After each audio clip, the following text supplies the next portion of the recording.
बिस्मिल्लाहिर्रहमानिर्रहीम। अस्सलामुअलैकुम। कैसे हैं आप सब लोग। मैं आज आपके लिए बनाने वाली हूँ कड़ी पकौड़ा की बहुत ही मज़ेदार रेसिपी। ये बहुत ही स्पेशल रेसिपी है।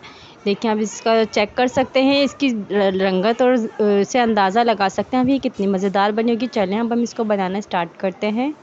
इसके लिए जो चीज़ें हमें चाहिए होंगी उसके अंदर शामिल है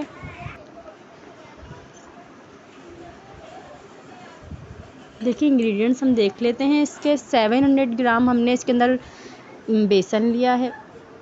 आधा किलो हमने बेसन लिया है इसके अंदर बल्कि। और ये पकौड़ों का सामान है हमारा। धनिया है, 3 से 4 हरी मिर्च है और 2 से 3 अदद हमने प्याज कट कर लिए हैं। यह हमारे पकौड़ों का सामान है।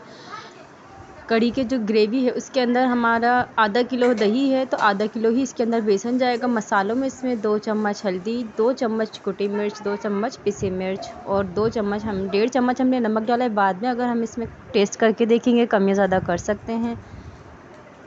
और ये मसाला है जो हमें कड़ी के अंदर डालना है। लहसुन ले लिया है हमने 3 जवे स्लाइस कर लिए हैं। टमाटर, अदरक है इसके अंदर, हरी मिर्चें हैं और ये थोड़ी सी प्याज हमने कट करके लिए। इसको हम चॉपर में चॉप कर लेंगे, बहुत ज़्यादा ब्लेंड नहीं करना। आलू को हमने कद्दूकस करके रख लिया है। ये हमें पकौड़ों में डालना है आलू।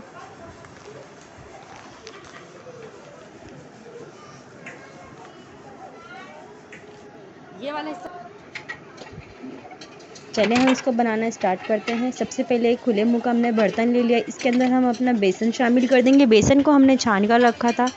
अब इसमें दही डाल देंगे। चूल्हा हमने ऑन नहीं किया है अभी, हम सिर्फ इसको मिक्स करेंगे। फिर इसको अच्छी तरह से मिक्स करने के बाद हम इसके अंदर चूल्हा ऑन करेंगे। फिर इसका हम देखें, मसाला आप देख सकते हैं किस तरह का हमने पेस्ट किया है। इसका ज़्यादा हमने इसको बहुत बारीक पेस्ट नहीं बनाया है।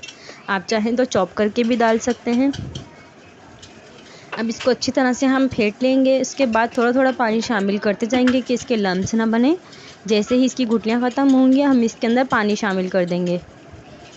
ये दिल्ली की स्पेशल रेसिपी है कड़ी पकौड़ा। ये बहुत ही शौक़ से खाई जाती है। आप लोग भी ज़रूर ट्राई कीजिएगा इस रेसिपी से, बहुत आपको अच्छी लगेगी ये रेसिपी इंशाल्लाह। देखिए, अच्छी तरह से मैं इसको डोई के साथ मिक्स कर रही हूँ कि इसके सारे लम्स ख़त्म हो जाएं बेसन के। थोड़ा थोड़ा पानी डाल के इसमें मिक्स करने के बाद इसमें मसाले ऐड कर दूंगी। हल्दी हम इसको मिक्स करने के बाद चेक कर लेंगे, अगर हमें कम लगेगी तो हल्दी इसके अंदर थोड़ी और ऐड कर लेंगे, क्योंकि इसका कलर बहुत ही खूबसूरत गोल्डन सा आना चाहिए।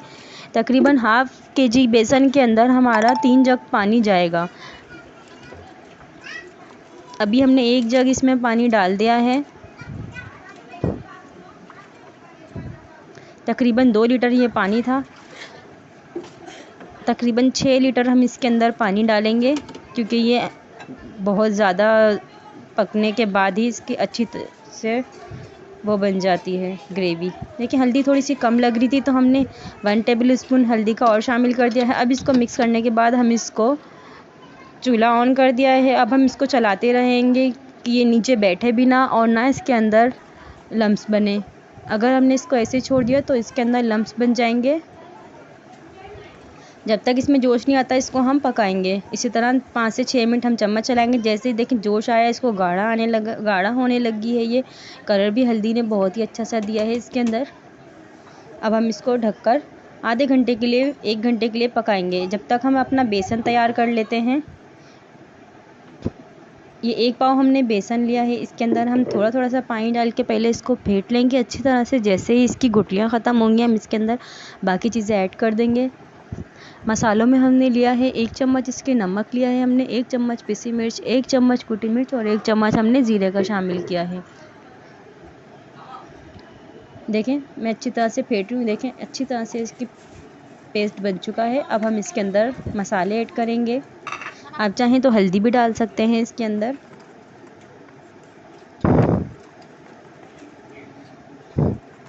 आप पकौड़ों के अंदर पालक भी शामिल कर सकते हैं और जो आपको अच्छा लगे डाल सकते हैं। मैं आलू डाल रही हूँ इसके अंदर।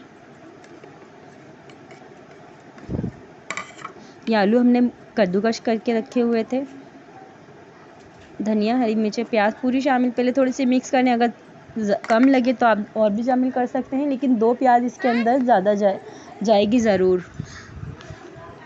ताकि पूरा अच्छी तरह से मिक्स कर लें इसको, और इसको हम रख देंगे।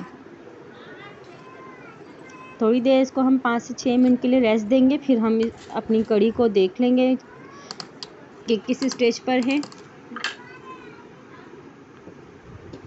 देखिए अच्छे से ये बॉईल हो रही है। अब इसको बीच बीच में थोड़ी देर बाद चलाते रहेंगे, लेकिन अब इसके अंदर लम्स नहीं बनेंगे। शुरू में जब हमने स्टार्ट किया था तो हमें इसको बार बार चलाना पड़ता था। अब हम इसके पकने का वेट करेंगे। तकरीबन 1 से 1.5 घंटा लगेगा इसको तैयार होने में। जितनी देर कढ़ी पकेगी उतनी ही ज़्यादा अच्छा कलर भी आएगा और जायका भी। अभी आप देख सकते हैं इसकी क्या थिकनेस है। अच्छे से मिक्स करते रहेंगे थोड़ी देर के बाद। अब हम इसको दूसरे चूल्हे पर शिफ्ट कर देंगे, इसको दम लगा देंगे। कढ़ी तैयार है हमारी। जब तक कि हम पकौड़े तैयार करेंगे जब तक ये दम पर ही रहेगी। अब आप एक कढ़ाई ले लें, उसके अंदर ऑयल डालें। आप चाहें तो तवे के ऊपर भी फुल्कियाँ बना सकते हैं इसकी।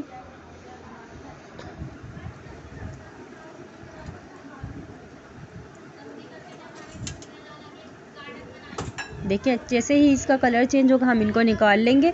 फिर सारी फुल्कियाँ तैयार कर सारे हम पकौड़े तैयार करने के बाद हम कढ़ी में शामिल कर देंगे और फिर इसको हम भगार दे देंगे। देखिए मैं निकाल रही हूँ इस तरह से।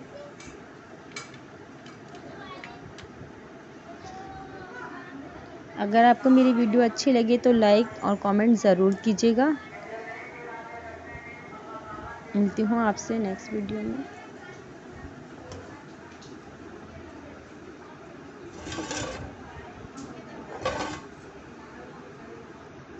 देखिए हमारा जो ऑयल हमने पकोड़े फ्राई किए थे उसी का ही हमारा ऑयल था, उसको हमने छान लिया है। अब हम इसका भगार तैयार करेंगे।